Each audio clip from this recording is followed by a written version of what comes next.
என்றும் புதியது,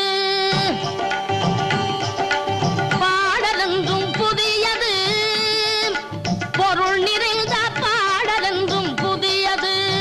முருகா உன்னை பாடும் பொருள் நிறைந்த பாடலென்றும் புதியது. முருகா உன்னை பாடும் பொருள் நிறைந்த பாடலென்றும் புதியது.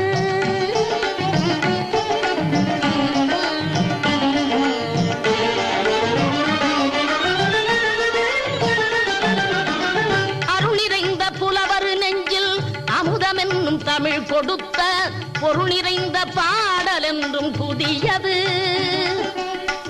அருள் நிறைந்த புலவர் நெஞ்சில் அமுதம் என்னும் தமிழ் கொடுத்த பொருள் நிறைந்த பாடல் என்றும் புதியது. முருகன் என்ற பெயரில் வந்த அழகே என்றும் புதியது. முருகன் என்ற